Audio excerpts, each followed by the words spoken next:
মহাশ্বেতা দেবীর লেখা অরণ্যের অধিকার উপন্যাসটি আমি আমার কলেজ লাইফে পড়েছিলাম। উপন্যাসটির হিন্দি নাম ছিল জঙ্গল কে দাবেদার। উপন্যাসটিতে মুন্ডাদের বা আদিবাসীদের করুণ জীবনযাপনের কাহিনী বর্ণিত হয়েছে। কি ভীষণভাবে তারা নিপীড়িত উৎপীড়িত হতো সেই সব ঘটনা বর্ণিত হয়েছে।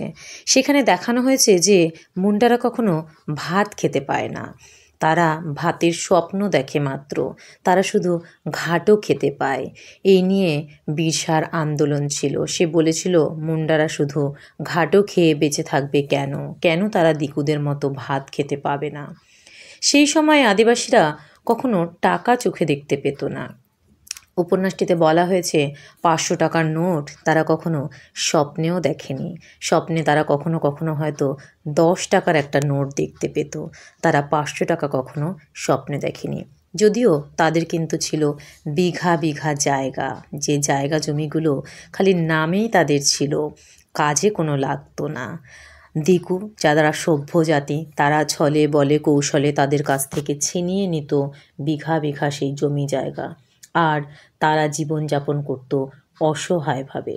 বর্তমানে আমি যেখানে আছি খুব কাছ থেকে আমি কিন্তু এই আদিবাসীদের দেখছি। এখন কিন্তু তাদের জীবনযাত্রা এই উপন্যাসের সঙ্গে খুব একটা মেলে না। তারা যথেষ্ট সভ্য হয়েছে, শিক্ষিত হয়েছে, টাকা পয়সাও তাদের অনেক হয়েছে, 3 বেলা তারা ভাতও খেতে পায়। কিন্তু যত তাদের দেখি, যত তাদের দিকে এই জঙ্গলে যাই, তত আমার মনে পড়ে সেই উপন্যাসের কথা, সেই বিপ্লবের কথা, সেই বিদ্রোহের কথা। নানাভাবে চোখের ওপরে ভেসে ওঠে সেই উপন্যাসটির নানা ঘটনা, নানা সময়। জানি না এরকমটা কেন হয়, তবে হয়তো সেই সময় আর এই সময়ের অনেক ফারাক আছে।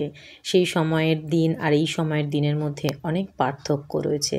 যাই হোক, মাঝে মাঝে যখন মন খারাপ হয়ে যায় তখন চলে যাই এই জঙ্গলগুলোতে ঘোরার জন্য, আর স্মৃতি বয়ে নিয়ে আসি।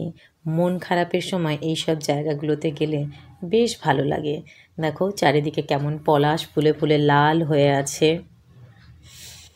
প্রচণ্ড গরমে যখন চারিদিক হাঁসফাঁস করতে থাকে মানুষ, তখন চারিদিকের শোভা বাড়িয়ে দেয় এই লাল হয়ে ফুটে থাকা পলাশ ফুলগুলো, যেগুলো জঙ্গলের সৌন্দর্য।